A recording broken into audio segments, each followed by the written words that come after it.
Bismillahirrahmanirrahim. Assalamualaikum warahmatullahi wabarakatuh. Waalaikumsalam warahmatullahi wabarakatuh.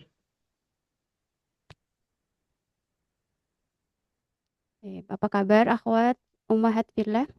Alhamdulillah sehat. Sehat, Alhamdulillah, baik Ustazah. alhamdulillah. Masih lemas nih. Udah semangat ke Udah sahur. semangat ya, Umi. Masya Allah. Oke, kita mulai ya. Baik, Ustazah. Baik. Alhamdulillah. Ar-Rahman allamal Qur'an. Nahmaduhu wa nasta'inuhu wa nastaghfiruh wa na'udzu billahi min syururi anfusina wa min sayyiati a'malina. May yahdihillahu fala mudilla lahu wa may yudlil fala hadiyalah. Asyhadu an la ilaha illallah wa asyhadu anna Muhammadar Rasulullah la nabiyya ba'dah. Amma ba'du. Segala puji hanya bagi Allah Subhanahu wa taala yang mana memiliki sifat Ar-Rahman, yaitu Maha Penyayang. Yang mana dengan sifat Rahmannya Allah mengajarkan Al-Qur'an kepada kita. Ar-Rahman 'allamal Qur'an. Al-Qur'an yang kita baca setiap hari ini adalah tanda sayangnya Allah kepada hamba-hambanya. Kita memuji Allah dan kita juga memohon ampun kepada Allah dari segala keburukan diri kita. Barang siapa mendapatkan petunjuk, maka tidak ada satu orang pun yang dapat menyesatkannya. Begitupun kalau sudah dia sesat oleh Allah, maka tidak ada satu pun yang bisa memberikan petunjuk kepadanya. Kita bersaksi bahwa tiada Tuhan selain Allah dan Nabi Muhammad Sallallahu Alaihi Wasallam adalah utusan Allah Subhanahu Wa Taala. Alhamdulillah, akhwati fillah, pada pekan kedua ya di bulan Ramadan telah diizinkan kembali. Ya, Masya Allah, ini atas takdir Allah, atas karunia Allah, dan mudah-mudahan menjadi kebaikan, menjadi jalan kebaikan untuk kita. Pada pagi ini kita meniatkan diri untuk memperdalam, untuk memahami ayat suci Al-Quran yang merupakan kalam Allah Subhanahu wa Ta'ala, dan kita berdoa kepada Allah Subhanahu wa Ta'ala agar dicurahkan, diberikan ilmu yang bermanfaat untuk bekal kita menghadap kepada Allah Subhanahu wa Ta'ala. Amin ya Rabbal Alamin. Masya Allah, akhwati fillah, kita sudah masuk surah selanjutnya ya. Kemarin masih ingat surat apa yang kita bahas? Asy-Syamsi. Asy-Syams ya, tentang apa kemarin? Tentang jiwa. Matahari ya, betul? Matahari ya. Matahari, matahari ya, itu tentang yang setiap hari kita temui ya, Masya Allah, dan merupakan eh, husbanan ya, rotasi atau yang menentukan hari, kemudian juga bersumpah dengan bulan dan sebagainya, itu ada pada surah Asy-Syams. Dan kita masuk pada surah selanjutnya, yaitu surah Al-Balad. Ini ada gambar apa, akhwati fillah? Gambar apa ini? Ka'bah ya, Masya Allah, Mekah, luar Benar, biasa. kabar. Rindu semuanya ya. Oh, Nanti kangen kalau sekali, Ustazah. Al-Balad ini artinya negeri, tapi yang maksud adalah kota Mekah. Nanti kita akan bahas. Tapi sebelum kita masuk pada tadabbur ayat surah Al-Balad ini, seperti biasa ya, kita tahsin terlebih dahulu. Oke, di sini ada siapa yang sudah bergabung? Masya Allah, Ahwat DM Darul Mutakin, Ahlan, ya para santri, ya Subhanallah. Satu HP bareng-bareng, betul? Pakai HP atau pakai Alhamdulillah. komputer, Ahwat? Kalau para santriat, pakai HP atau pakai komputer? Pakai HP Ustazah. Pakai HP, ya Allah, nggak apa-apa ya, tapi kelihatan ya materinya. Ya, alhamdulillah. Alhamdulillah. Jelas. Baik. Oke, kita masuk slide kedua ya. Bismillah. Mungkin boleh ya minta satu santri yang mau baca. Ada santri DM Darul Mutakin, satu orang aja. Boleh baca, kemudian nanti yang lain mengikuti ya bacaan dari santri. Ada nggak? Ya Ustazah. Ada. Oke, suaranya mungkin bisa dideketin ke mikrofonnya, Uhti.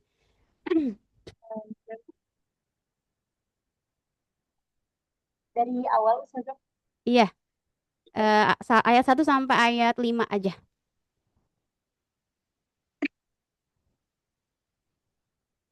Taib Ahwati kedengar nggak dari di sini? Suaranya kedengar nggak? Sudah. Kedengar ya? Oke, yang lain boleh dibuka mikrofon. Nanti dari santri ada yang membaca, boleh kita ikuti ya bacaannya. Kita tafadhali Uhti, siapa yang baca nih? Silahkan ya.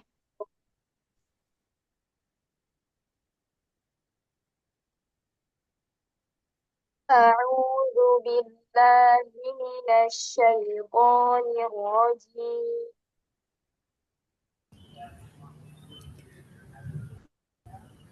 أعوذ أعوذ بالله بالله من من الشيطان الشيطان الرجيم. الرجيم بسم الله الرحمن الرحيم بسم الله بسم الله الرحمن الرحيم. لا أقسم لا أقسم بهذا البلد لا لا أقسم بهذا البلد وإن- وأنت حل بهذا البلد وأنت وأنت حل حل بهذا البلد ووالد وما ولد ووالد وما ولد لقد خلقنا الإنسان في كبد لقد خلقنا الإنسان في الكبد يحسب أن لن أيحسب أن لن يقدر عليه أحد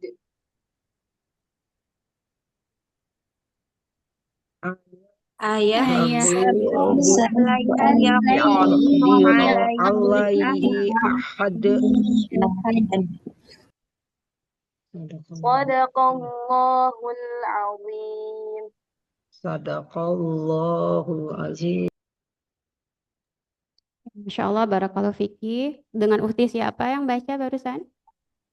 dengan Ukti Yuri sudah Siapa? dari Ukti Yuri.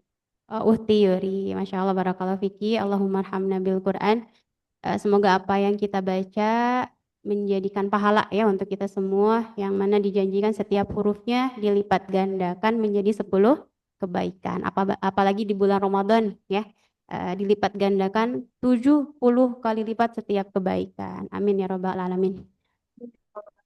Ya, kita masuk tadabbur insya Allah. Ya, siapkan ya para santri khususnya pensil atau pulpen bukunya insya Allah. Nah, bismillah. Kita masuk ayat pertama. A'udzubillahi minasyaitonirrajim. Bismillahirrahmanirrahim.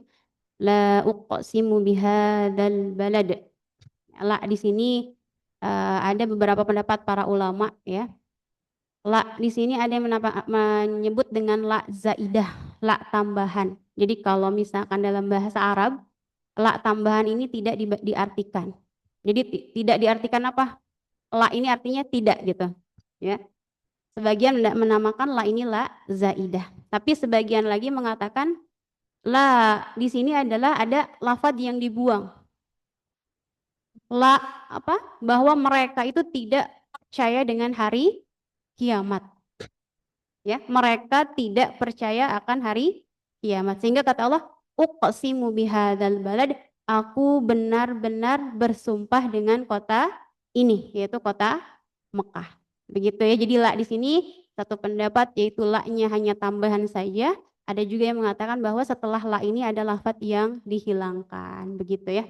Kalau biasanya atau pekan sebelumnya ada sumpah-sumpah dari Allah Subhanahu wa taala, sumpahnya wasyamsi gitu ya, wadduha, ada juga walail dan sebagainya. Adapun di sini langsung kata Allah, uqsimu.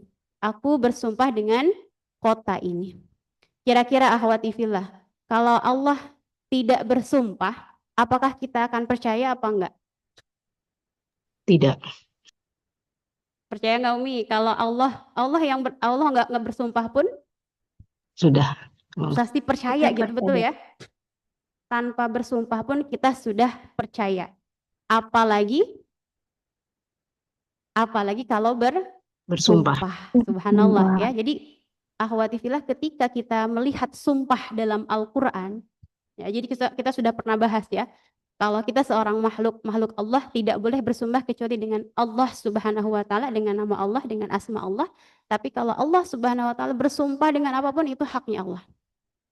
Dan ketika Allah bersumpah menyatakan bahwa Allah akan menyampaikan sesuatu. Ada sesuatu nanti di ayat selanjutnya apa yang disumpahi oleh Allah Subhanahu wa taala. Adapun di sini Allah bersumpah dengan kota ini. Seperti kita sudah bahas juga ya, bahwasanya ketika Allah bersumpah, maka apa yang disumpahi itu adalah sesuatu yang apa? Yang agung. Berarti apa nih yang diagungkan oleh Allah dalam ayat pertama ini? Adalah kota Mekah. Masya Allah ya.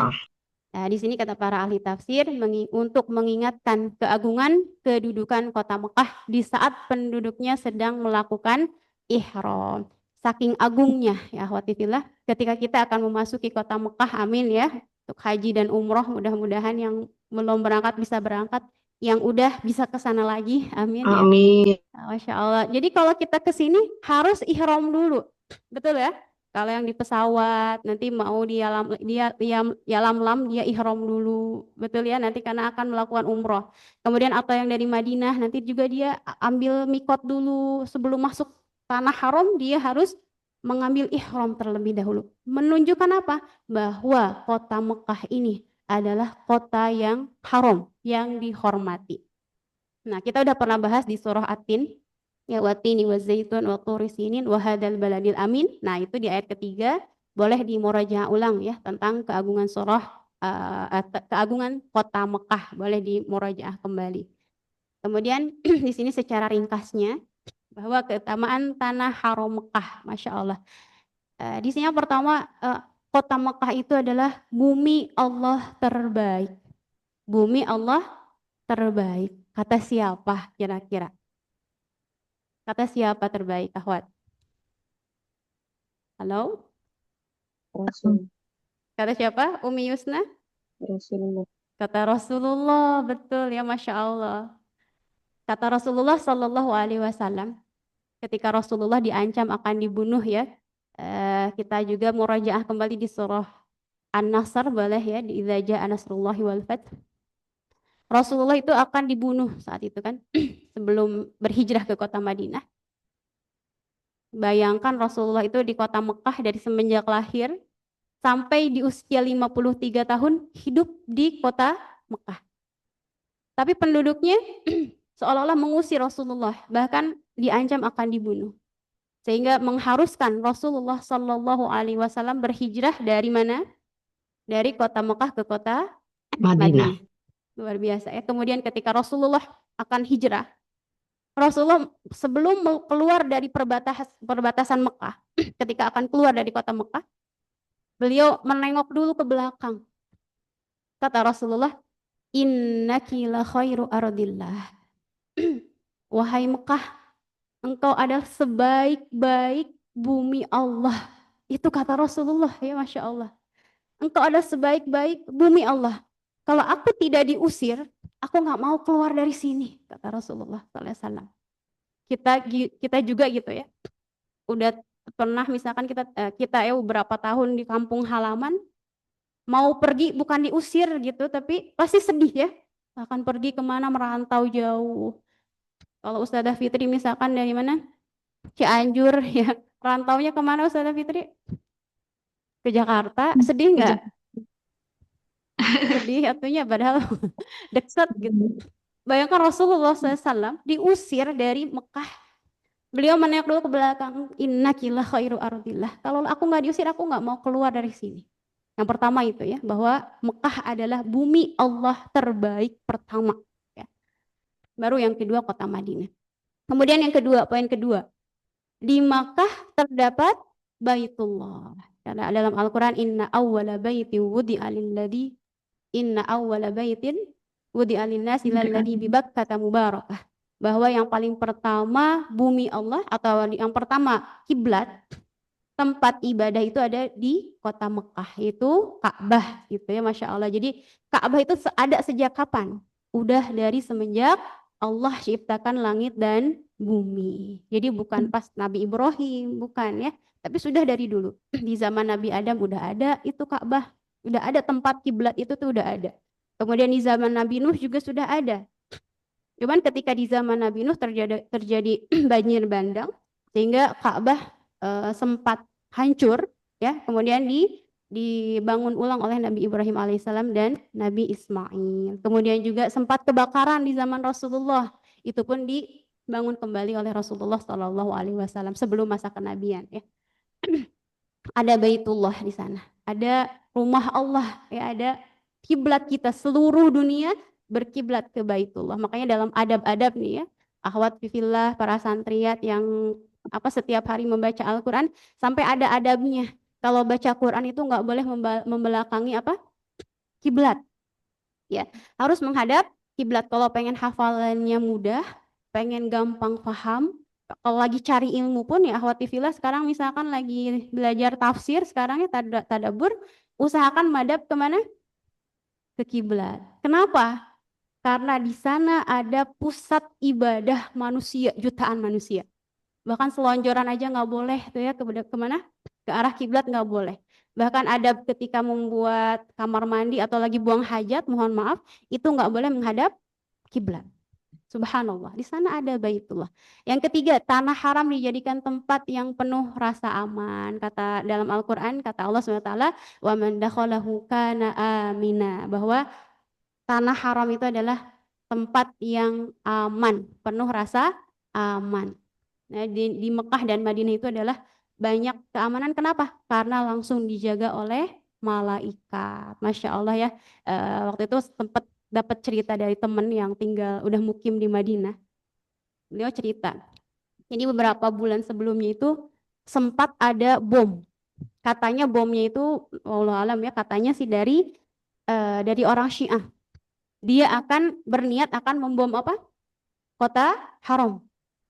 Tetapi di perbatasan tanah haram, subhanallah ya, itu bomnya meledak di jalan. Dan dalam hadis Rasulullah SAW disebutkan bahwa di tanah haram itu dijaga oleh para malaikat, bahkan oleh pedangnya malaikat Jibril alaihissalam.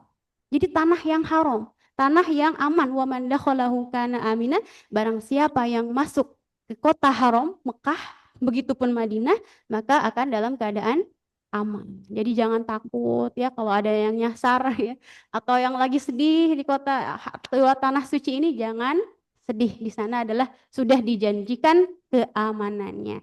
Kemudian selanjutnya, rizki begitu berlipat di tanah haram.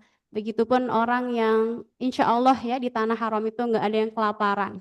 Banyak sekali rizki min haitsu la yahtasib, itu banyak juga ya kesaksian orang-orang yang datang ke tanah haram itu pasti dapat makanan, nggak bakal kelaparan lah gitu ya. Kemudian juga kota Mekah itu adalah tempat yang tandus di padang pasir, tapi subhanallah saat ini banyak sekali makanan yang datang. Kalau kita juga membaca kembali surah Li'ila fi Quraisyin, di situ kan dibahas juga ya bahwa tanah haram ini atau Mekah ini adalah tempat yang tandus, nggak ada tanaman. Tapi saat ini subhanallah ya, rizki dari Allah begitu melimpah, buah-buahannya, makanan, bahkan orang pun berjuta-juta datang ke tanah haram ini, Mekah Madinah, luar biasa ya. Kemudian yang terakhir, tanah haram tidak akan dimasuki apa ahwat?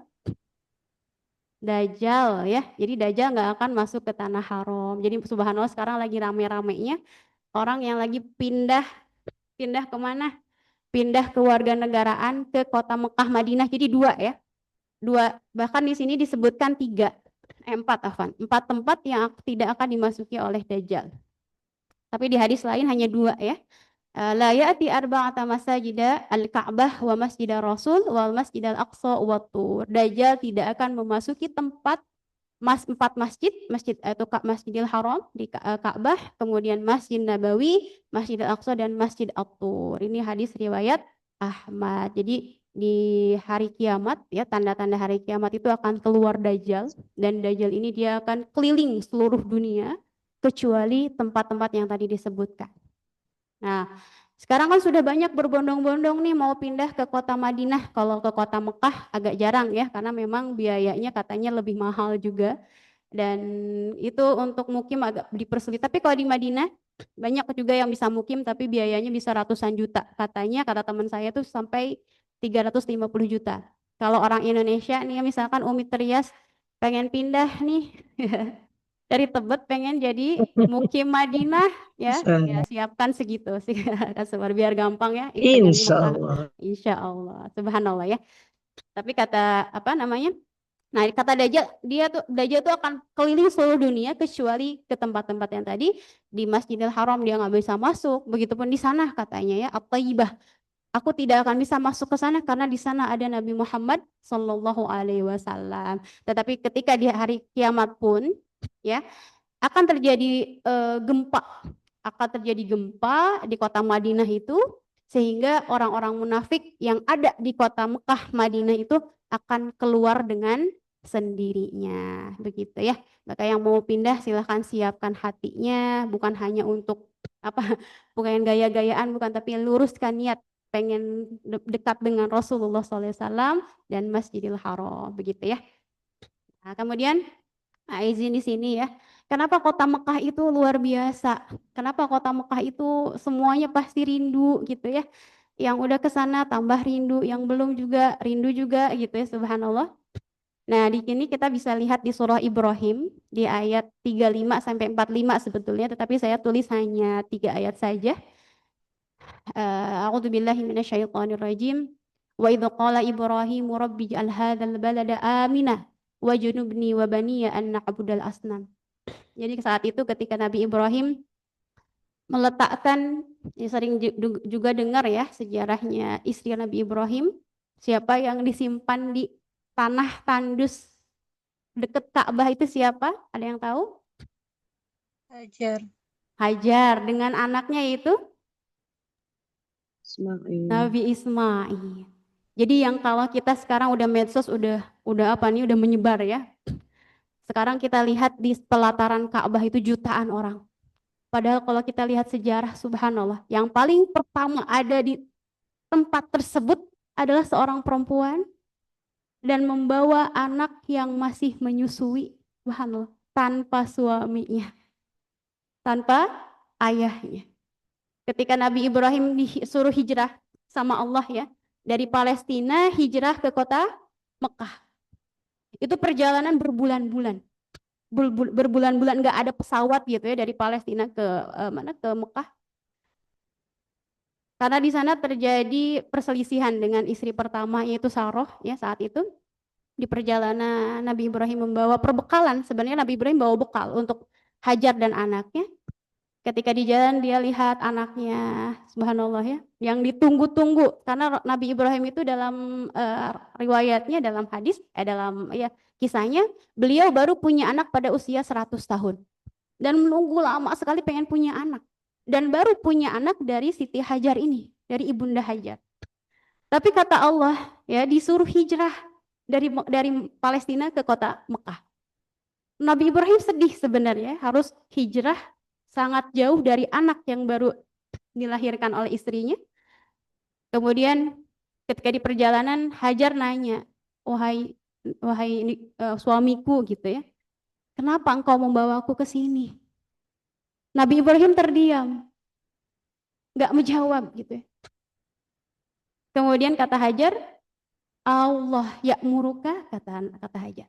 Apakah Allah yang memerintahkanmu? Kata Hajar. Kemudian, iya. Atas perintah Allah Subhanahu wa taala. Subhanallah ya. Nabi Ibrahim pun sedih. Kalau kita lihat kok tega banget gitu ya. Seorang suami misalnya nyimpan istrinya di tempat yang tandus. Tapi Nabi Ibrahim itu ujian. Maka di sini Nabi Ibrahim itu adalah Khalilullah, kekasih Allah. Dengan ujian yang bertubi-tubi, ya subhanallah. Ketika dia harus mengorbankan anak dan istrinya disimpan di kota Mekah itu tanpa ada makanan, gak ada penghuninya, akhwat. Gak ada penghuni, hanya Hajar dan Ismail. Kemudian setelah sampai di kota Mekah itu asalnya Bakah karena orang Arab itu bisa nyebut mim dengan ba juga sama Bakah atau Makkah sama saja ya. Ketika Nabi Ibrahim menyimpan Siti Hajar di Mekah itu, Nabi Ibrahim berdoa dulu ya.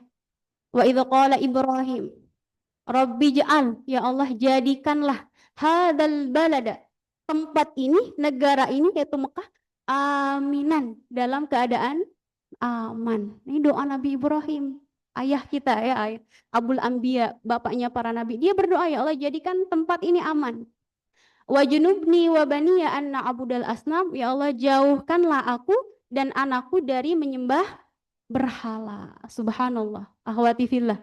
Seorang ayah ketika meninggalkan anaknya di tanah tandus bukan minta apa, ya Allah panjangkan umurnya, selamatkan, bukan, tapi tiba-tiba apa? Nabi Ibrahim aminan, pengen aman dulu ini tempat. Kemudian menjaga akidah anaknya. Seorang nabinya Allah Subhanahu wa taala. Ini doanya gitu ya. Tapi apa yang terjadi saat ini, sebagian orang, mohon maaf ya, merasa dirinya soleh, atau misalkan seorang orang tua yang merasa dirinya soleh, dia pun nanti juga anak saya juga nggak bakal jauh dari itu. Subhanallah ya. Maka sehingga jarang ngedoain. Nah subhanallah, ini kita diajarkan oleh Nabi Ibrahim alaihissalam. Yang paling pertama itu doakan, ya Allah jaga keimanan anak kami, ya, jaga keimanan anak saya, jangan sampai kita menyembah berhala. Jadi menetapkan tauhid, menetapkan keesaan hanya kepada Allah Subhanahu wa taala. Allah hanya satu, nggak ada Tuhan selain Allah Subhanahu wa taala.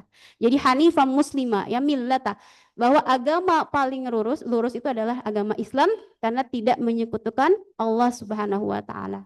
Ini doa Nabi Ibrahim ya. Jadi kenapa kota Mekah ini aman? Iya, salah satunya doa Nabi Ibrahim. Kemudian ayat selanjutnya, Rabbi innahunna adlalla katsiran minan nas, ya Allah, sesungguhnya banyak sekali orang-orang yang telah sesat. Banyak sekali orang telah sesat, banyak yang menyembah berhala. Kata Nabi Ibrahim, faman tabi'ani fa innahu minni, maka barang siapa yang mengikutiku, maka dia adalah golongan aku, ya. Maka kalau kita lagi tahiyat akhir, kita suka baca sholawat juga ya. Allahumma sholli ala Muhammad wa ali Muhammad kama shallaita ala Ibrahim, ya, kama shallaita Ibrahim wa ala ali Ibrahim. Seperti itu. Kata Nabi Ibrahim, kalau ada yang mengikutiku maka dia adalah bagianku. Tapi luar biasanya kata Nabi Ibrahim, wa man asani fa innaka ghafurur rahim. Kita kan kalau misalkan ada orang diajak sama kita terus nggak mau, terus cilaka, kita bakal bilang apa? Apa kira-kira? Jangan jalan situ, nanti takut jatuh misalkan. Jatuh. Kira-kira bakal ngomong apa kita? Kira-kira bakal bilang apa? Kan benar. Kan benar gitu ya. Udah dibilangin sih gitu ya. Nggak mau nurut gitu. Ternyata di sini kata Nabi Ibrahim, wa man asani fa innaka ghafurur rahim. Barang siapa bermaksiat, maksudnya tidak mengikuti jalanku, kata Nabi Ibrahim, fa innaka ghafurur rahim, maka engkau itu maha pengampun ya Allah. Engkau maha pengampun. Jadi Nabi Ibrahim pun mendoakan ketika ada orang yang sesat itu, ya Allah, engkau maha pengampun, ampuni mereka. Subhanallah ya. Nabi Ibrahim mengajarkan tentang rasa kasih sayang, ya, tidak melaknat yang lain ketika mereka sesat. Kemudian nomor 3 ayat 37-nya, Rabbana inni askantu min dzurriyyati biwadin ghairi dzi zar'in inda baitikal muharram. Ya Allah, ya Tuhan kami, inni askantu, sesungguhnya aku menyimpan, meletakkan min dzurriyyati, anakku, yaitu Nabi siapa tadi? Nabi Ismail alaihissalam, biwadin ghairi dzi zar'in, di satu lembah yang tanpa ada tanaman. Jadi Mekah itu gersang, nggak ada tanaman, nggak ada tumbuh-tumbuhan gitu ya, nggak ada sayuran, nggak ada buah-buahan. Inda baitikal muharram, ya Allah, aku menyimpan anakku di sini tanpa tumbuhan tetapi dekat rumahmu yaitu Ka'bah. Kemudian apalagi doa Nabi Ibrahim alaihissalam, bukan minta, ya Allah jangan sampai dia meninggal, jangan sampai dia kelaparan, bukan. Tapi yang paling pertama Nabi Ibrahim doakan apa? Rabbana liyuqimus shalah. Ya Allah, jadikan mereka itu yang melaksanakan sholat.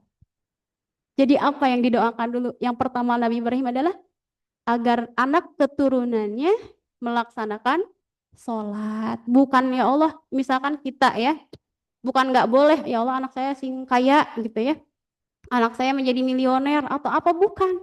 Tapi doa seorang orang tua yang diajarkan oleh Nabi Ibrahim alaihissalam, ya Allah jadikan mereka melaksanakan sholat. Karena kata Rasulullah Sallallahu Alaihi Wasallam, barang siapa yang sholatnya benar, gitu ya, ketika dihisab, maka kesananya pun akan benar, akan sukses, gitu, nggak bakal celaka. Barulah di sini faj'al af'idatan minan nasi tahwi ilaihim, ya Allah jadikanlah hati-hati dari manusia itu tahwi, condong kepada mereka. Jadi Masya Allah ahwat, kita garis bawahi di sini ya. Faj'al af'idatan minan nasi tahwi ilaihim. Kenapa kita tuh rindu terus ke Mekah? Ternyata didoain langsung sama Nabi Ibrahim. Ya Allah, jadikan hati mereka tuh condong. Condong kemana? Condong ke Masjid Baitul Haram, ke Masjidil Haram, yaitu atas doa Nabi Ibrahim alaihissalam. Kemudian yang terakhirnya warzuqhum minas samarati la'allahum yashkurun, dan rizkikan kepada mereka dari buah-buahan la'allahum yashkurun, sehingga mereka menjadi hamba-hamba yang bersyukur. Maka di sini pun kita melihat ya keagungan Allah Subhanahu wa taala. Di Mekah, di tanah yang tandus, saat ini banyak sekali makanan, bahkan buah-buahan pun lebih apa ya, grade A lah ya gitu. Kalau kita lihat di kota Mekah itu berdatangan makanan banyak sekali, manusia juga luar biasa condong untuk bisa ke tanah suci Mekah, terutama orang beriman ya. Tapi kalau orang Nasrani, orang yang non Muslim itu haram untuk masuk ke kota Mekah Madinah, Insya Allah. Oke, akhwati fillah. Kemudian ayat kedua, kayak masih semangat akhwat. Di situ Nuh, Insya Allah. Insya Allah ya.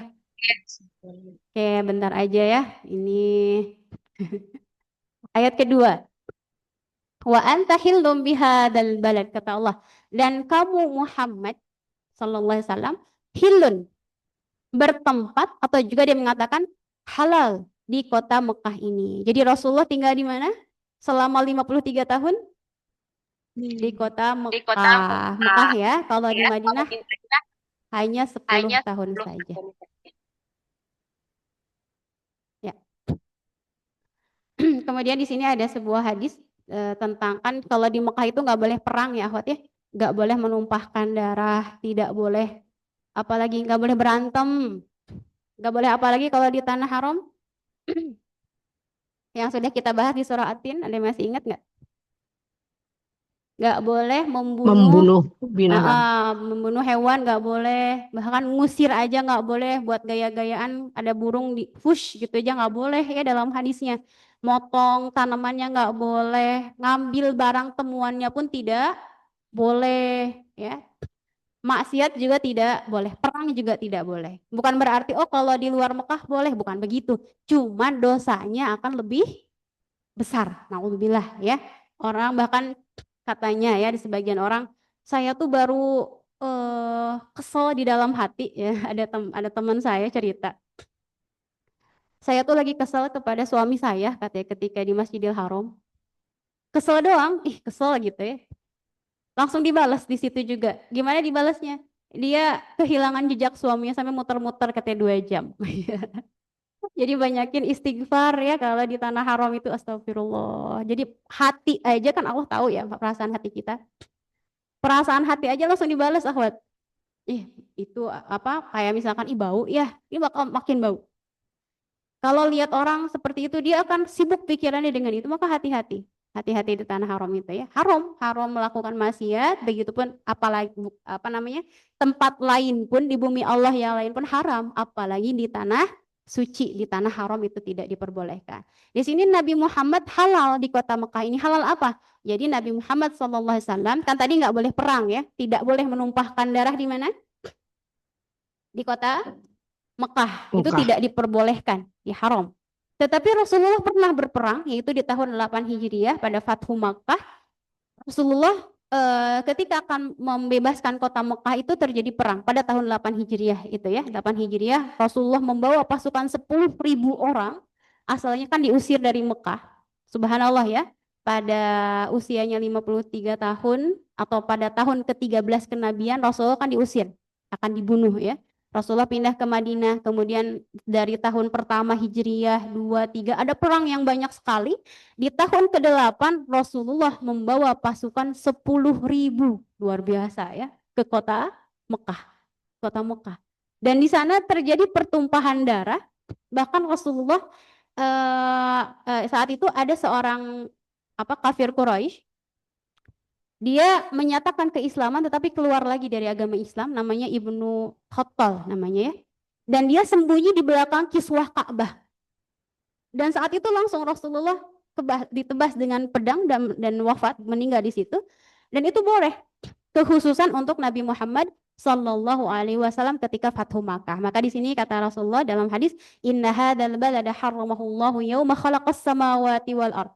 Sesungguhnya kota Mekah ini sudah disucikan, sudah dihormati ya. Dari kapan? Yauma khalaqas samawati wal ard, dari semenjak Allah menciptakan langit dan bumi. Jadi tadi sudah kita sampaikan ya, bahwasanya Mekah ini sudah menjadi tanah haram dari semenjak Allah ciptakan langit bumi ini, fahuwa haramun. Maka itu kota ini adalah kota yang suci, bihormatillah. Kenapa?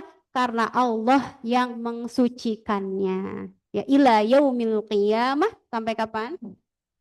Sampai hari kiamat. Tetapi nanti disebutkan dalam hadis ketika sudah di akhir zaman itu banyak orang-orang yang meninggalkan Ka'bah. Akan meninggalkan Ka'bah. Tidak akan ada orang yang berkunjung ke kota Mekah ini. Hanya satu orang. Dalam hadis seperti itu. Maka sekarang belum ya, insya Allah belum ada tanda-tanda atas itu. Kemudian la yuqdadu syajarahu wa la yuqtala khalahu wa innama uhillas li sa'atan min nahar. Ini menjadi poin pentingnya di sini.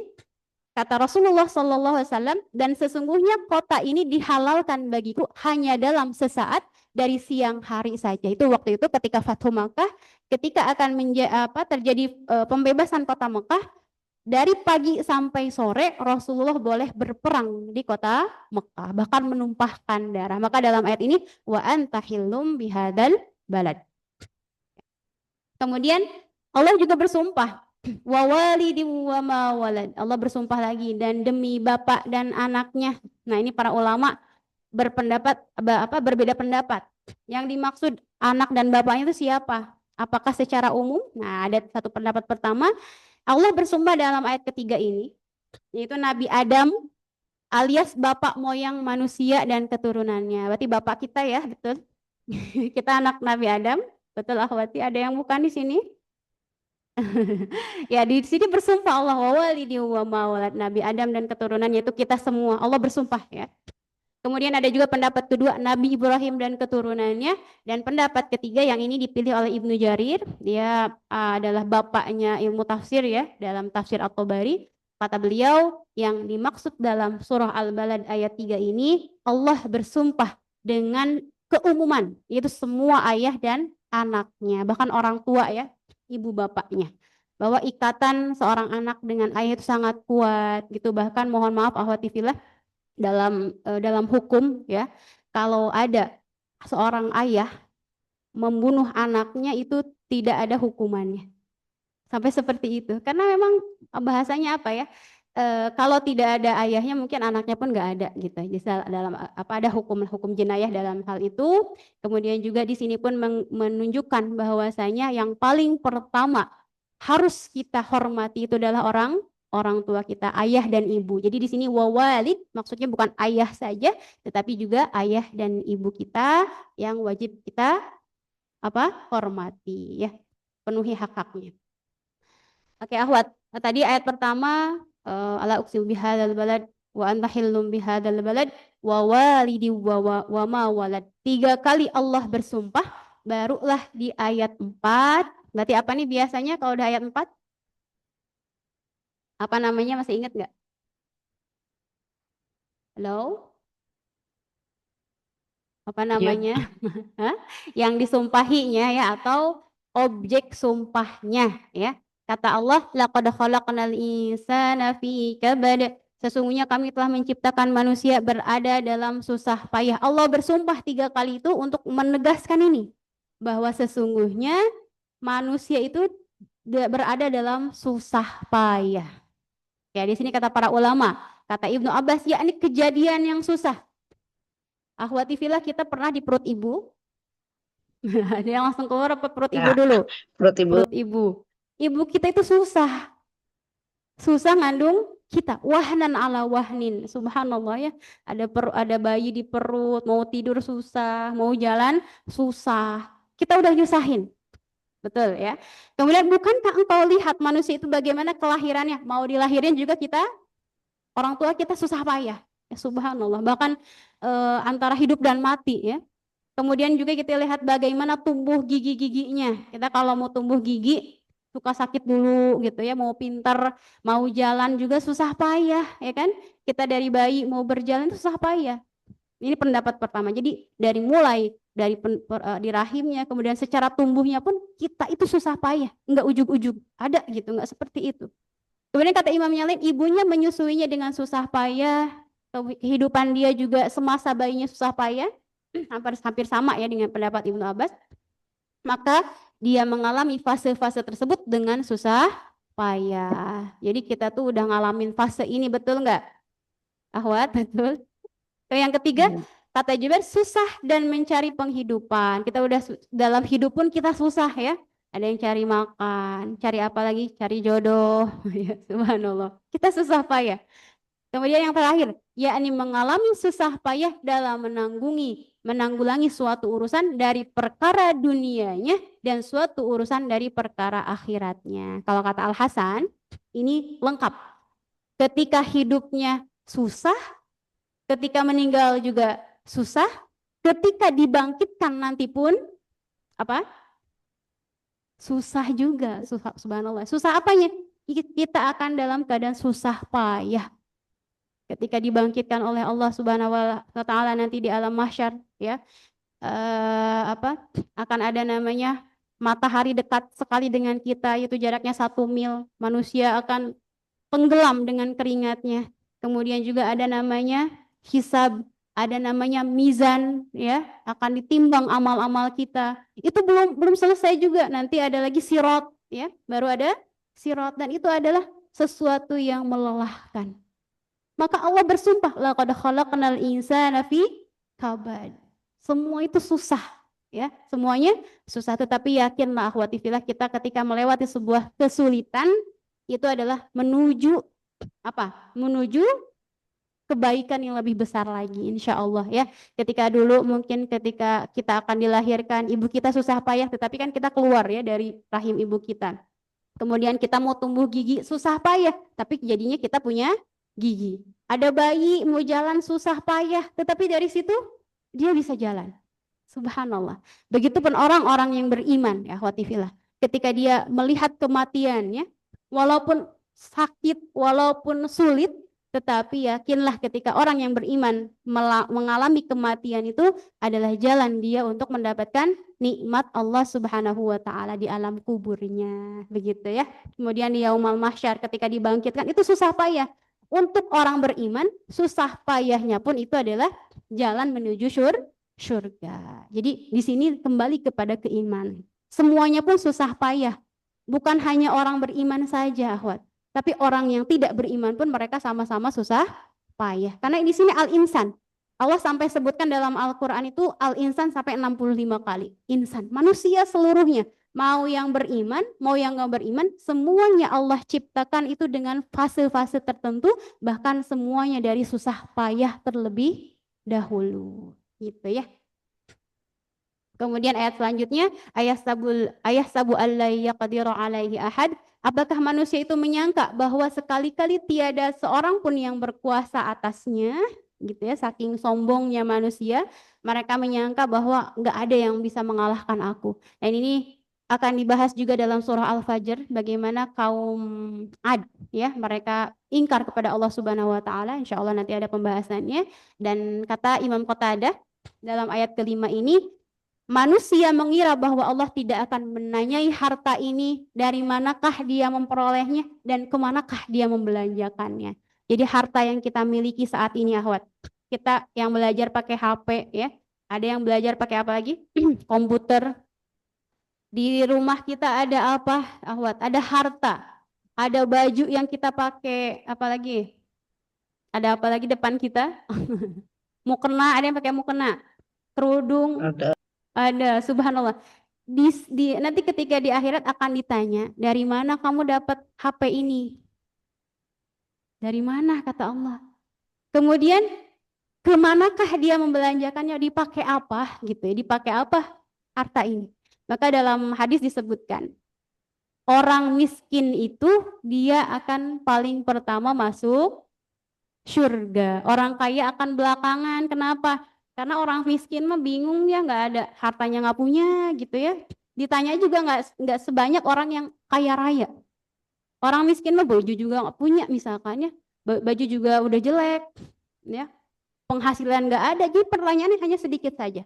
Tetapi kalau orang kaya, ya kalau orang kayanya dia banyak bersedekah, alhamdulillah ya. Ini aku beli dari sini, kemudian diinfakkan ke sini, dan itu dia bisa menjawab pertanyaan dari Allah Subhanahu wa taala ketika di hari kiamat. Maka di sini akan ditanyakan semua yang ada dalam diri kita, yang kita pakai, harta kita, dan dikemanakan harta yang kita pakai itu. HP kita dipakai apa gitu ya, apakah dipakai kebaikan atau tidak. Berapa menit kita pakai kebaikan, berapa jam kita pakai keburukan gitu ya. Akan ditanya oleh Allah Subhanahu wa taala. Maka akhwati fillah yang hadir di sini, kita berdoa kepada Allah akan meringankan hisab HP kita ya. Amin. Amin. Ya Masya Amin ya Allah, Rabb. di sini kita memberikan hak gitu ya. Jangan sampai HP kita hanya untuk hal-hal yang tidak bermanfaat ya, tapi jadikan apa yang Allah titipkan ini adalah untuk jalan menuju Allah Subhanahu wa taala, sekecil apapun akan ditanyakan. Begitu. Kemudian ayat selanjutnya, yaqulu ahlaktu malan lubada. Dia mengatakan, aku telah menghabiskan harta yang banyak. Kata manusia, kita manusia ya. Ketika di hari kiamat dia akan bilang, aku telah menghabiskan hartaku yang banyak. Yakni anak Adam mengatakan bahwa dirinya telah membelanjakan harta yang banyak, jumlahnya ya, di sini pendapat Imam Mujahid, Al Hasan dan yang lainnya. Bahwa akhwati fillah, kalau orang beriman membelanjakannya dalam apa? Pasti dalam sedekah ya, kebaikan. Tapi mohon maaf, orang yang bermaksiat juga pakai apa? Orang bermaksiat pun pakai harta. Kita pakai kerudung, akhwat, pakai biaya apa enggak? Pakai. Pakai. Pertanyaan, kalau yang enggak pakai kerudung, pakai biaya enggak? Bukan kerudungnya, pakai biaya enggak orang yang enggak pakai Pakai kerudung? juga. Iya betul, pakai juga ya. Dia berpikir gimana cara menghias rambutnya, ya, gimana caranya biar matching, atau mungkin harus ke salon dulu, itu pakai biaya. Orang yang punya HP itu pakai biaya. Kalau yang beriman mungkin dipakai cari ilmu, dipakai cari nasihat. Kalau orang yang bermaksiat pakai biaya juga, ya. Orang yang minum khamr, minum minuman keras, mereka pun pakai apa? Pakai harta juga gitu ya, subhanallah. Dan ini Allah tegur kepada kita, yaqulu ahlaktu malan lubada, semua manusia yang kafir ataupun yang beriman, mereka menghabiskan hartanya, tetapi ada yang menghabiskan hartanya dalam jalan kebaikan, ada juga yang tidak. Karena ketika diteliti gitu ya, ketika orang yang minum khamr, itu khamr yang paling murah aja mahal ya, yang paling murah aja mahal. Bahkan orang yang menghisap narkoba, narkotika itu pun pakai biaya, bahkan bisa jutaan, ratusan juta mereka untuk untuk hawa nafsunya. Orang yang nggak pakai jilbab, orang yang nggak pakai baju gamis pun mereka mengeluarkan harta yang banyak. Ya kaum akhwat, subhanallah. Saat ini banyak sekali yang namanya operasi ya. Udah operasi apa nih? Operasi PD ya, operasi muka, hidung, mata, apalagi Mi? Banyak Bibir. sekali. Bibir juga ada Cina ya. Operasi apa lagi, telinga ada nggak? Sulam alis. Apalagi Umi? Sulam alis. Sulam alis juga ya dirubah. Itu pakai biaya juga ya, bahkan ratusan juta atau miliaran juta rupiah itu menghabiskan biaya. Tetapi bedanya ada yang berpahala, ada yang tidak. Kita pilih mau yang mana gitu ya. Karena keduanya, yang maksiat pakai biaya, yang taat tidak pakai biaya gitu. Nah ini menghabiskan harta yang banyak. Tapi akhwati fillah, yakinlah kalau dalam kebaikan tidak ada yang namanya mubadzir. Kita mengeluarkan harta ratusan juta, miliaran rupiah misalkan, ini miliaran, itu kalau untuk kebaikan tidak ada yang mubadzir. Yang mubadzir itu apa? Kalau dipakai untuk sesuatu yang mubah. Misalkan yang mubah apa? Ya. kita beli makanan yang paling mahal. Kan ada tuh lobster ya katanya sampai 6 juta rupiah. Padahal kalau kita beli makanan dibagikan ke fakir miskin kan lebih dapat banyak gitu ya. Dia makan lobster pengen aja, hartanya halal sih, tapi dalam keadaan mubah ya itu sia-sia gitu ya. Nah ini kalau orang beriman ketika dia menginfakkan untuk fakir miskin, untuk yatim atau bangun masjid, bangun pesantren, nggak ada yang sia-sia karena itu merupakan dia meminjamkan hartanya kepada Allah Subhanahu wa Ta'ala. Oke, akhwati fillah, masih intermezzo nih biar nggak ngantuk ya. Kira-kira nih kalau kita punya teman kita tuh miliarder, uangnya miliaran rupiah. Suatu ketika kita lagi di perjalanan sama dia dan orang tersebut ketinggalan dompetnya sehingga minta tolong sama kita. Bayarin dong, saya dompetnya ketinggalan. Kira-kira mau dipinjemin apa enggak? Pinjemin sih. Pinjemin ya. Pinjemin aja. Pasti bakal Yang dibayar kan, gitu nggak mungkin ngutang ya, pasti bakal dibayar. Bahkan bisa jadi lebih dibayarnya. Maka dalam Al-Quran disebutkan wa may yuqridullaha qardan hasanan yudha'if lahu ajran karima. Barang siapa yang meminjamkan kepada Allah, coba kita minjeminnya kepada siapa? Kepada Allah. Kita sedekah fakir miskin, ini aku meminjamkan kepada Allah dan kita yakin bahwa kalau kita meminjamkan kepada Allah akan dibalas dengan yang berlipat ganda. Kalau enggak di dunia pasti di akhirat. Tapi biasanya DP-nya udah dikasih di dunia juga. Betul nggak? Ya, jadi istilahnya kalau orang bersedekah itu akan makin berlipat hartanya. Ya, seperti kita udah umpamakan orang yang tidak mau mengeluarkan zakat, tidak mau mengeluarkan sedekah seperti orang yang nahan kencing. Ya, nahan kencing nggak mau dikeluarin. Nanti di cairan di tubuh saya habis gitu ya. Padahal secara medis dia harus ngeluarin air kencingnya itu agar sehat. Tapi kalau nggak dikeluarin malah tubuhnya akan menjadi tidak sehat. Begitupun harta di dalam diri kita, kalau kita keluarkan akan menjadi berkah yang ada di dalam diri kita, bahkan akan dilipat gandakan oleh Allah Subhanahu wa Ta'ala dunia dan akhirat. Jadi minjeminnya langsung ke Allah ya, dan akan dilipat gandakan. Yaqulu ahlaktu malan lubada. Kita tinggal pilih. Kita mau habiskan harta untuk maksiat atau untuk taat ya. Pasti pengen untuk taat ya. Ayat ke-7, ayah sabu alam yarahu ahad. Apakah dia menyangka bahwa tiada seorang pun yang melihatnya? Ya, kemudian kata Imam Mujahid mengatakan bahwa apakah dia mengira bahwa Allah tidak melihatnya? Tadi orang-orang yang menghamburkan harta, orang-orang yang maksiat kepada Allah Subhanahu wa Ta'ala, mereka menyangka bahwa Allah tidak melihat perbuatannya itu. Ya, akhwatifillah, saat ini kita belajar Al-Quran, Allah lihat kita enggak?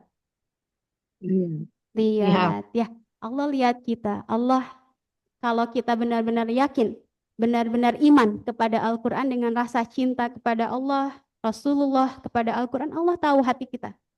Allah tahu hati-hati kita ya. Subhanallah.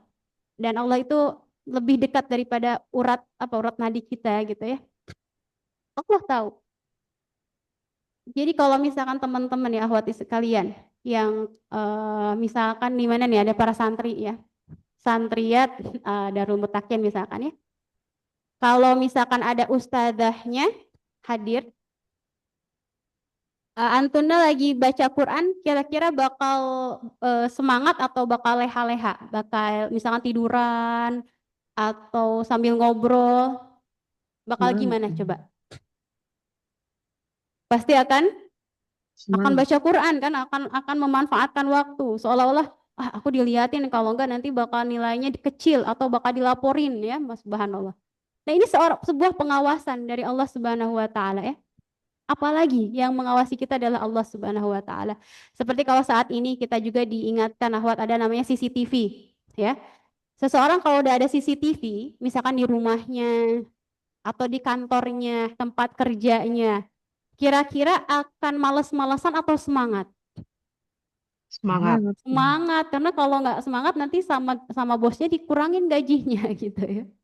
Nah begitu pun kita harus ada namanya muraqabah, merasa dilihat oleh Allah Subhanahu wa taala. Jadi ada derajat yang paling tinggi pada seorang hamba namanya al-ihsan. Kalau Islam hanya sebatas muslim biasa saja, ada namanya ihsan. Apa itu?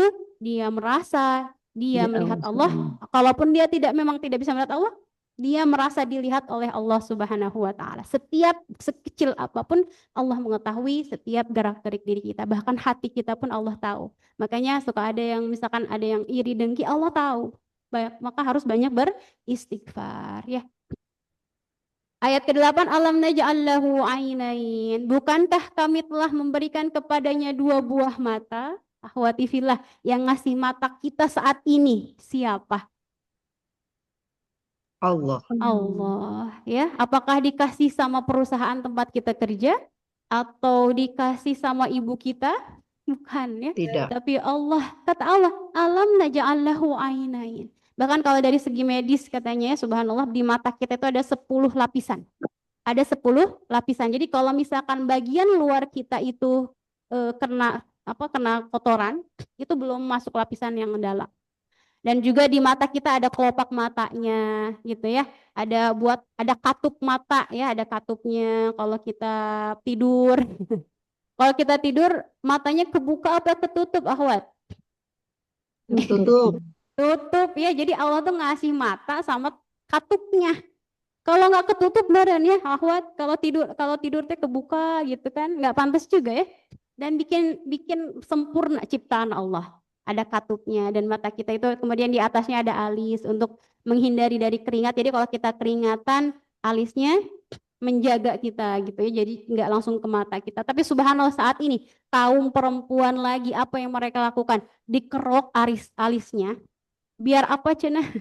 Biar tambah cantik, ditipisin, bahkan ada yang kerok habis kemudian diganti dengan apa? Dengan sulam alis pakai tato. Ini naudzubillahi min dzalik. Kalau tato itu tidak menyerap air wudhu. Ketika dia pakai sulam alis, ya udah nggak sah salatnya, nggak sah wudhunya. Naudzubillahi min dzalik. Ini sebagai peringatan alam naj'al lahu ainain, 2 mata kita ini adalah pemberian dari Allah Subhanahu wa taala. Maka dipakai apa? Pemberian Allah Subhanahu wa taala ini?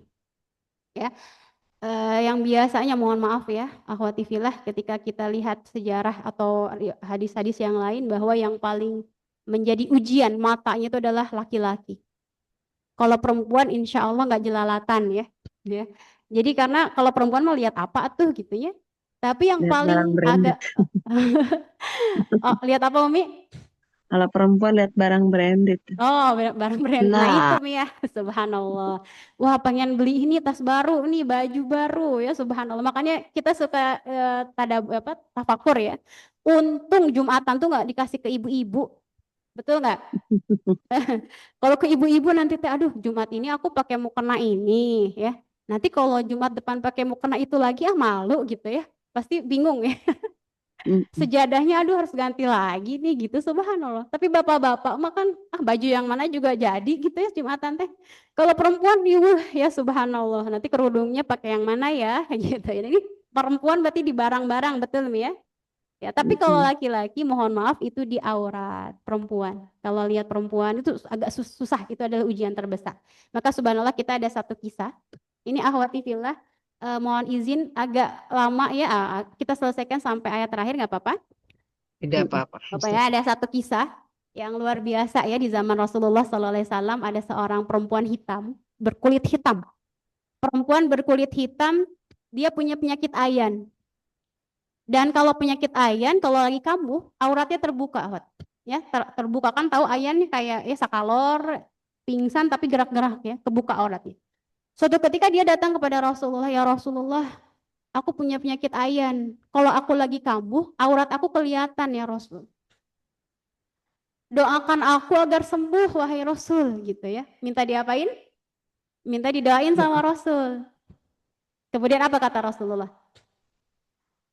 Aku akan mendoakan kamu sembuh. Ada 2 pilihan ya. Aku doakan kamu sembuh. Yang kedua, bersabarlah kamu dalam sakit kamu, walakil jannah. Isbiri walakil al-jannah. Sabarlah kamu dan kamu akan dapat apa? Dapat surga. Jadi kalau kita sakit itu, kalau kita sabar kita dapat surga. Kira-kira perempuan ini mau yang pertama atau yang kedua? What? Dua, Sembuh atau surga?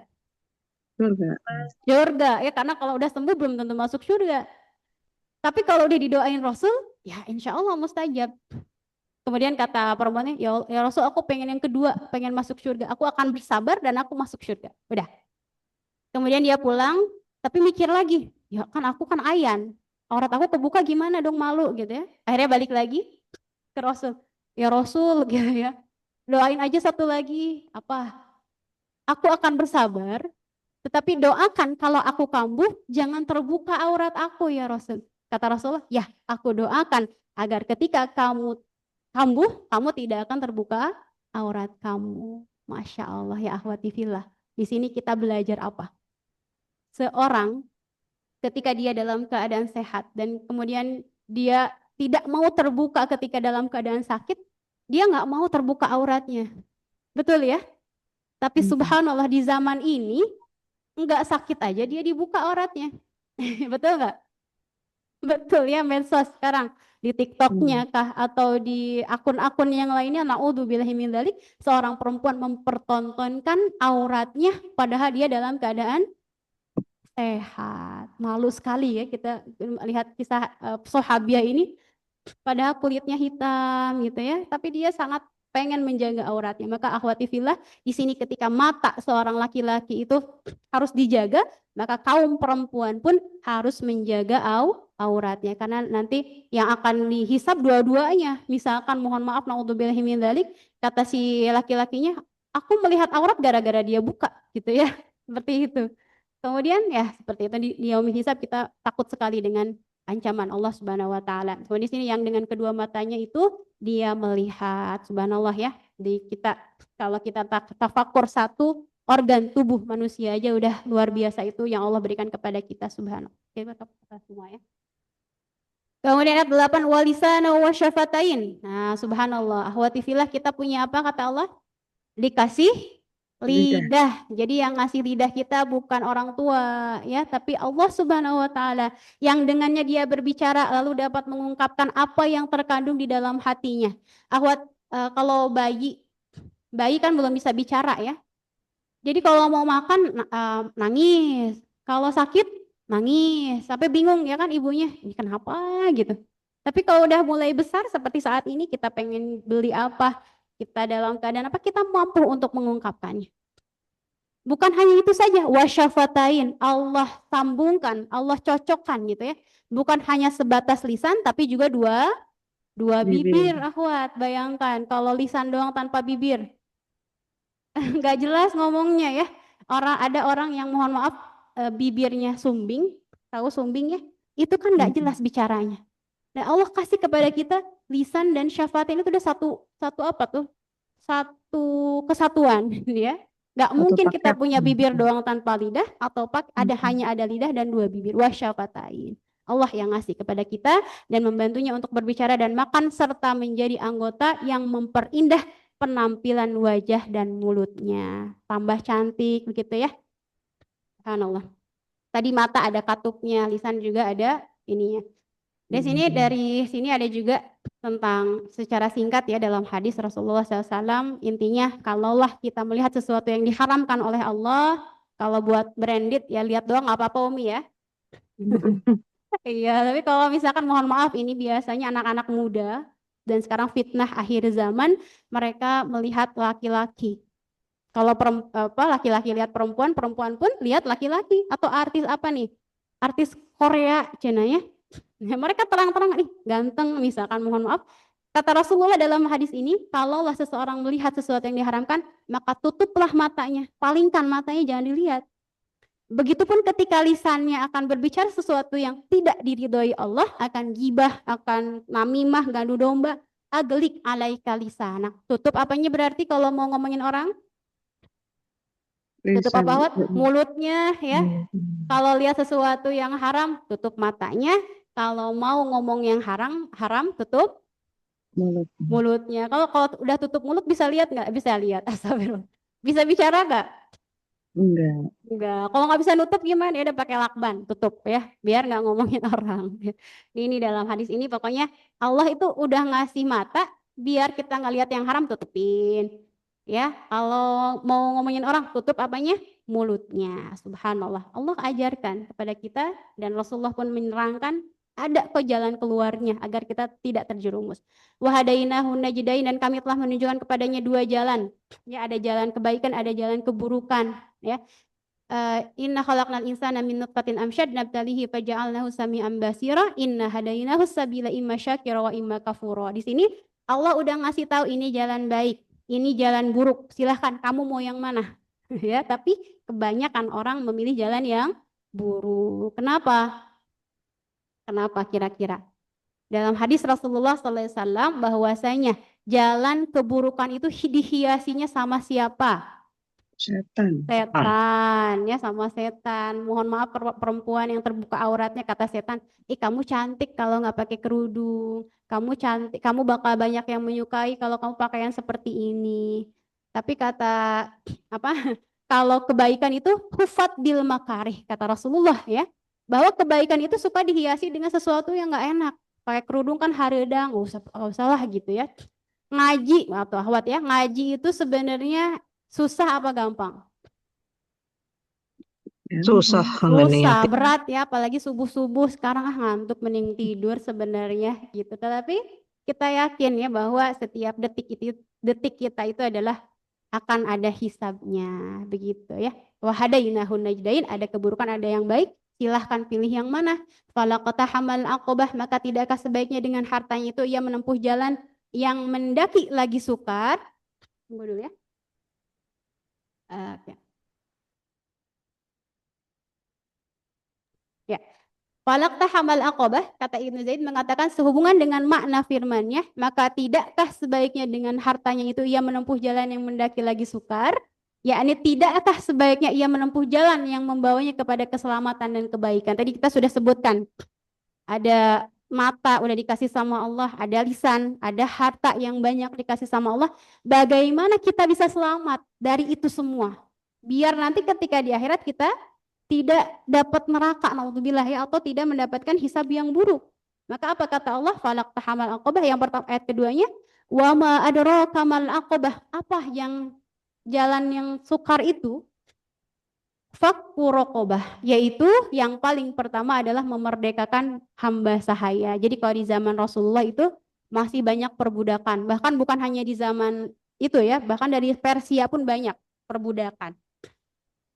Dari mana perbudakan itu? Biasanya kalau ada peperangan, akhwat ya, ada yang tawan dari dari musuh kita. Kemudian tawanan itu dan akan dijadikan budak. Ya, menjadi budak kita gitu ya.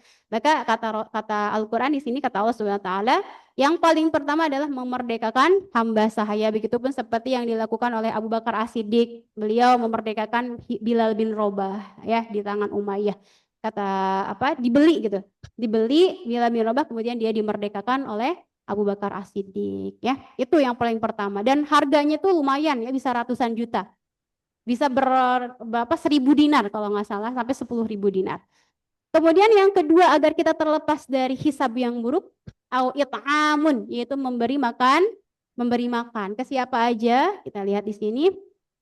Au it'amun fi yaumil dzi masgobah, memberi makan pada hari kelaparan. Hari kelaparan itu apa namanya? Hari paceklik. Ya, kalau kita sering dengar paceklik itu lagi musim nggak ada makanan. Kemudian kita memberikan makanan pada musim itu, maka pahalanya sangat besar. Ya, kata Ibnu Abbas bahwa masghabah artinya kelaparan. Kemudian begitupun sama dengan yang dikatakan oleh ulama yang lain, para ahli tafsir yang lain. Kemudian apa lagi? Yatiman, yaitu memberi makan kepada yatim. Ke yatim ya, yatim misalkan di tetangga kita atau siapapun, kita mengetahui ada yatim itu kan secara definisi yang ditinggal wafat ayahnya dan belum balik. Kalau udah balik itu bukan yatim namanya ya. Jadi di bawah 15 tahun, kemudian dia sudah tinggal mati ayahnya, maka itu sudah dinamakan yatim. Memberi makan kepada yatim, yang mana yatim yang paling afdal? Dza makrobah, yang ada hubungan kekerabatan. Makrobah itu kerabat. Jadi kalau di keluarga kita mengetahui ada yatim, itu yang paling pertama harus dikasih santunan. Jadi jangan yang jauh-jauh dulu, ada yatim di luar kota, di luar negeri, misalkan enggak. Ini dulu yang di kerabat kita terlebih dahulu, yaitu yang mempunyai pertalian kekeluargaan dengan yang bersangkutan. Kemudian kata Rasulullah SAW, as-sadaqatu 'alal miskin, sadaqatun wa 'ala dzirrahimi ithnatan, sadaqatun wasilah. Kalau sedekah kepada orang fakir miskin berpahala sedekah. Tapi kalau fakir miskin yang memiliki ikatan silaturahmi dengan kita, maka itu adalah sedekah dan sila. Sedekah iya, silaturahmi juga iya. Jadi dapat dua pahala, pahala sedekah dan pahala silaturahmi.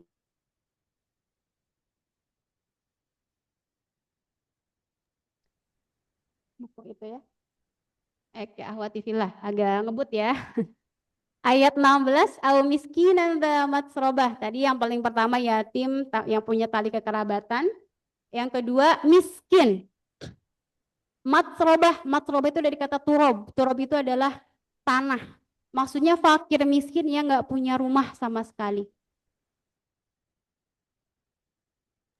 Fakir miskin yang tidak punya rumah yang emper, ya dia tinggalnya di jalan. Itu yang paling berhak kita kasih juga. Ya, apalagi di bulan Ramadan, coba boleh ya ada komunitas tertentu ya kalau nggak salah Ustazah Dila buat bagi-bagi makanan, apalagi di Ramadan cari yang fakir miskin dulu, yang mereka nggak punya rumah sama sekali. Oh miskin ada coba kasih makan mereka. Jangan dikasih uang dulu. Kalau uang takutnya apa nih? Dipakai pada sesuatu yang tidak bagus ya, naudzubillah, karena pernah terjadi dulu ya, pernah ada kejadian di bulan Ramadan. Ada yang ngasih uang kepada fakir miskin, ternyata apa yang mereka belikan, naudzubillah, mereka belinya rokok, bahkan ada yang belinya lem, naudzubillah, untuk apa? Lem apa namanya? Nyabu ya, seperti itu, naudzubillah. Maka yang paling bagus makanan aja udah, biar aman, kita nggak kebagian dosanya ya. Kemudian sini kata Ibnu Abbas mengatakan bahwa dza matroba artinya yang miskin, yang terlempar di jalan, gelandangan, nggak punya rumah, tidak punya sesuatu yang menghindarinya dari menempel di tanah. Ya, matroba dari kata turobun.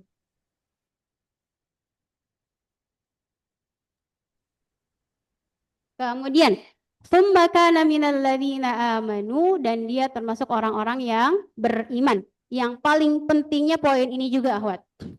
Harus didasari dengan keimanan. Tadi dia ngasih makan fakir miskin, ngasih makan yatim, ya harus didasari dengan keimanan. Karena kalau nggak pakai keimanan, naudzubillah, tidak akan tidak ada berkah ya. Bahkan percuma gitu apa yang dia sedekahkan tanpa didasari dengan keimanan.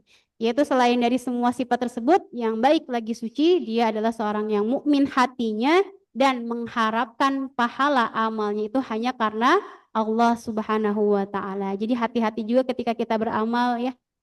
Takutnya ada perasaan ria. Maka harus diluruskan lagi ketika mau ngasih makan fakir miskin, niatkan semua liwajhillah karena Allah Subhanahu wa taala. Kata Allah, "Wa man aradal akhirata wa sa'alaha sa'yaha wa huwa mu'min faulaika kana sa'yuhum masykura." Dan barang siapa yang menghendaki kehidupan akhirat dan berusaha ke arah itu dengan sungguh-sungguh, sedangkan dia adalah orang mukmin, maka mereka itu adalah orang yang usahanya dibalas dengan baik, begitu. Jadi harus dengan keimanan. Karena percuma ketika tanpa didasari dengan keimanan. 3 ayat lagi, akhwati fillah. Ya.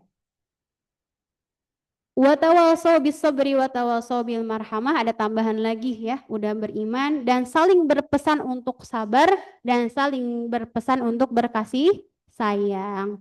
Jadi kita berwasiat kepada saudara kita untuk sabar. Sabarlah engkau dalam ibadah ini, sabarlah engkau dalam taat kepada Allah Subhanahu wa taala, sabar dalam ibadahnya gitu ya. Kemudian watawasau bil marhamah, kemudian dia berpesan untuk berkasih sayang.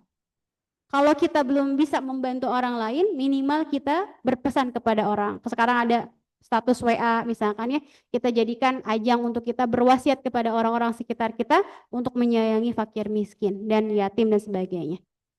Yakni dia termasuk orang yang mukmin yang gemar mengerjakan amal saleh, lagi saling berpesan untuk bersabar dalam menghadapi gangguan manusia dan tetap bersikap penyayang kepada mereka sebagaimana disebutkan dalam sebuah hadis, al-mutawasina bis sabri ala adan nasi wa ala rahmati bihim kama jaa fil hadis. Ar-rahimuna yarhamuhumur rahman. Subhanallah, ini hadis yang luar biasa. Irhamu man fil ardi yarhamukum man fis sama. Kata Rasulullah sallallahu alaihi wasallam, sayangilah orang-orang yang ada di bumi, maka orang-orang yang ada di langit akan menyayangimu. Maksudnya para malaikat, begitupun Allah Subhanahu wa taala yang Maha Rahman akan menyayanginya. Subhanallah. Kita mau disayang Allah, betul ya akhwati fillah? Betul? Betul. Maka sayangi yang ada di bumi ini. Semua. Bahkan sampai hewan pun kita sayangi, apalagi manusia ya. Kemudian ulaika ashabul maimanah, mereka adalah golongan kanan, yaitu ahli surga ya. Mudah-mudahan kita termasuk dalamnya, yaitu orang-orang yang memiliki sifat-sifat tersebut. Di atas adalah golongan kanan, yang mana dia akan menerima kitabnya dari sebelah kanan ketika di alam mahsyar. Ketika sudah dihisab, akan diperlihatkan kitab kita saat ini, setiap amalan kita itu ditulis sama Allah, sama para malaikat ya. Ada yang sebelah kiri dan kanan. Ada kalau yang nulis kebaikan di sebelah kanan, kalau yang keburukan sebelah mana yang nulisnya? Kiri. Sebelah kiri. Sehingga di hari kiamat orang yang selalu berbuat kebaikan akan menerima kebaikan atau buku kebaikan dari sebelah kanan. Subhanallah. Dan ini pastikan dia akan masuk surganya Allah Subhanahu wa taala. Kemudian ayat selanjutnya, kebalikannya. Nauzubillahi min dzalik. Walladzina kafaru biayatina hum ashabul masy'amah, dan orang-orang yang kafir, enggak beriman, ya. Tidak beriman kepada ayat-ayat kami, tidak beriman kepada Al-Qur'an, mereka itu adalah golongan kiri. Itu mereka akan mendapatkan buku catatan amal dari sebelah kiri, dan mereka pun yakin bahwa orang-orang yang mendapatkan buku dari sebelah kiri itu adalah ahli neraka. Alhamdulillah ya. Alaihim narum musadah. Mereka berada dalam neraka yang ditutup rapat. Ya subhanallah. Allahu akbar. Allahumma ajirna minan nar. Allahumma ajirna minan nar. Kata Allah Subhanahu wa taala bahwa golongan kiri ini mereka akan berada dalam neraka. Nerakanya tertutup rapat. Bayangkan akhwat, kita kalau masak di dapur, pintu ketutup semua, apa yang terjadi? Pengap. Pengap, panas. Padahal cuma masak dan apinya kecil. Ahli neraka, mereka akan berada dalam satu tempat yang ditutup rapat, panas banget gitu ya. Di sini mereka dimasukkan ke dalamnya, lalu ditutup rapat-rapat sehingga tidak ada jalan selamat bagi mereka dan tidak pula ada jalan keluar bagi mereka darinya. Mereka nggak bisa kabur, mereka nggak bisa lari. Udah di situ mereka dapat siksaan dari Allah Subhanahu wa taala. Itu ya di ayat terakhir. Kemudian untuk renungan untuk kita semua di penutup surah Al-Balad ini ada sebuah riwayat ya dari Abu Imran Al-Juni mengatakan bahwa apabila hari kiamat terjadi, maka Allah Subhanahu wa taala memerintahkan kepada para malaikat, kepada malaikat Zabaniyah ya. Jadi di neraka itu ada namanya malaikat Zabaniyah yang mana dia itu cemberut ya alhamdulillah. Malaikat Zabaniyah cemberut aja ya. Jadi ketika Rasulullah Isra Mi'raj diperlihatkan ada malaikat tapi cemberut aja. Kemudian Rasulullah nanya, wahai Jibril, itu malaikat siapa? Kenapa cemberut aja gitu ya. Kemudian kata malaikat Jibril, itu Zabaniyah katanya ya. Itu malaikat penjaga apa? Neraka. Jadi kalau yang jaga neraka nggak senyum-senyum ahwat ya, tapi cemberut aja ya untuk apa ya? Nggak suka dengan manusia yang ingkar kepada Allah Subhanahu wa taala. Malaikat Zabaniyah untuk menghimpunkan semua orang yang bertindak sewenang-wenang dan semua setan serta semua orang yang dahulunya ketika di dunia ada kejahatan yang dilakukan oleh manusia. Jadi intinya di neraka itu ada setan juga, berhala-berhala juga. Karena setan saat ini itu mereka lagi cari teman. Nauzubillahi min dzalik. Innahu lakum aduwwum mubin. Musuh yang nyata adalah syaitan, ya, adalah syaitan. Mereka lagi cari teman. Nauzubillahi min dzalik. Lalu mereka diikat dengan rantai besi. Kemudian Allah memerintahkan kepada malaikat tadi, malaikat Zabaniyah, untuk memasukkan mereka ke dalam neraka jahanam, diseret ya akhwati fillah. Setelah itu neraka jahanam ditutup rapat-rapat, menyekap mereka di dalamnya. Waliyadzubillah. Waliyadzubillah. Maka Kita setiap sholat, setiap tahiyat itu kita minta sama Allah dijauhkan dari neraka. Bahkan di bulan Ramadan ini, ahwati fillah, kita amalkan ya. Allahumma a'tik riqabana minan nar. Allahumma a'tik, ya Allah bebaskan kami dari nama-nama penghuni neraka. Hapuskan kalau memang ada nama kami di dalam penghuni neraka itu, hapuskan ya Allah. A'tik riqabana minan nar. Ini doa yang sering dibaca oleh Rasulullah khususnya di malam-malam bulan Ramadan. Ya ahwati fillah, kalau kita lagi taraweh nih, dua rakaat pertama doa, kan doa yang dianjurkan, Allahumma innaka afuwun karim tuhibbul afwa fa'fu anni. Kemudian juga doa ini, Allahumma a'tik riqabana minan nar. Ketika sujud banyakin doa ini juga. Dekatnya seorang hamba kepada Rabbi itu ketika sujud. Banyakin doa ini. Kita takut Boleh ya. saya. Takut dengan apa?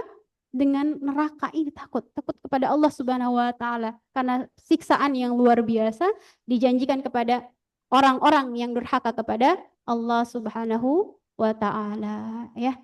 Kemudian kata Abu Imran juga, beliau melanjutkan bahwa maka demi Allah telapak kaki mereka sama sekali tidak dapat menetap selama-lamanya, dan demi Allah mereka di dalam neraka jahanam sama sekali tidak dapat melihat langit selama-lamanya karena gelap. Saking panasnya api neraka itu gelap. Api makin panas makin gelap. Dan demi Allah kelopak mata mereka sama sekali tidak dapat dikatupkan dan tidak dapat merasakan tidur untuk selama-lamanya. Dan demi Allah juga mereka di dalamnya sama sekali tidak pernah merasakan sejuknya minuman untuk selama-lamanya. Ini tentang alaihim narum muqsadah, bayangan neraka untuk ahli-ahli neraka. Wal iyadu billah. Jadi memang dalam surah Al-A'raf juga disebutkan ya, mereka dalam keadaan kehausan. Tapi orang-orang yang di surga dia bisa melihat keadaan orang-orang yang berada di dalam neraka. Tapi panasnya nggak ngerasain gitu, tapi mengetahui oh teman saya ada di sana, naudzubillah gitu ya. Alhamdulillah, tentang ahli neraka ini ngeri ya kita mendengar apa janji Allah ini, tapi banyak sekali orang-orang yang ingkar kepada Allah Subhanahu wa taala, sampai ada yang bilang nggak apa-apalah maksiat cuma sehari. Nggak apa-apalah maksiat cuma 2 hari. Tetapi kata Allah Subhanahu wa taala, dalam 1 harinya di neraka itu ka'alfi sanatin mimma ta'udun, seperti 1 harinya di alam akhirat sama dengan 1000 tahun di alam dunia. Jadi lama apa bentar, Ahwat? Banget. Lama Lama banget banget. ya. Jadi seharinya naudzubillah kalau ada seseorang maksiat dan tidak bertobat ketika di dunia, balasan sehari itu 1000 tahun disiksa di neraka. Wal iyadzubillah ya. Akhwati fillah, kalau Antuna tidak menemukan Ana di surga, cari Ana ya. Tarik Ana. Kita takut nggak bisa ketemu di surga. Kalau nggak ketemu sama Ana, cari ya akhwati fillah. Semoga kita terselamatkan dari siksa neraka dan menjadi hamba-hamba Allah yang menjadi ahli surga. Dan doa yang diajarkan Rasulullah Sallallahu Alaihi Wasallam, Allahumma inna nas'aluka ridhoka wal jannah. Ya Allah, kami meminta ridhomu dan surgamu. Wa na'udzubika min sakhatika wan nar, dan kita berlindung dari sakhatik, dari bendukmu, dari murkamu, dan dari siksaan neraka. Amin ya rabbal alamin. Alhamdulillah wa tifillah, kita sudah di penghujung surah Al-Balad. Semoga yang sedikit ini menjadi bekal ya untuk kita semua, bermanfaat dunia akhirat kita semua. Kita tutup ya dengan terlebih dahulu istighfar. Ya, astaghfirullahaladzim. Ya, astaghfirullahaladzim, astaghfirullahaladzim. Allahumma salli ala nabiyina Muhammad wa ala ali nabi Muhammad. Allahumma sin aqibatana fil umuri kulliha wa ajirna min khizyi dunya wa azabil akhirah. Allahumma qsim lana min khasyatika ma tahulu bihi bainana wa baina ma'siyatik, wa min ta'atika ma tuballighuna biha jannatak, wa min al-yaqini ma tuhawwinu bihi alaina masaiba dunya wa matti'na bi asma'ina wa absarina wa quwwatina ma ahyaytana waj'alhu waritha minna waj'al tha'rana ala man zalamana wansurna ala man adana. Wala taj'al musibatana fi dinina wala taj'alid dunya akbar hammina ولا مبلغ علمنا ولا تسلط علينا من لا يرحمنا اللهم لا تدع لنا ذنبا إلا غفرته ولا هما إلا فرجته ولا دينا إلا قضيته ولا حاجة من حوائج الدنيا والآخرة إلا قضيتها يا أرحم الراحمين رب اغفر لنا ذنوبنا ولوالدينا وارحمهم كما ربونا صغارا ربنا آتنا في الدنيا حسنة وفي الآخرة حسنة وقنا عذاب النار وصلى الله على سيدنا محمد وعلى آله وصحبه وسلم آمين يا رب العالمين سبحانك اللهم بحمدك أشهد أن لا إله إلا أنت أستغفرك وأتوب إليك الحمد لله السلام عليكم ورحمة الله وبركاته Waalaikumsalam Baca warahmatullahi Alhamdulillah. wabarakatuh. Syukran Ustazah.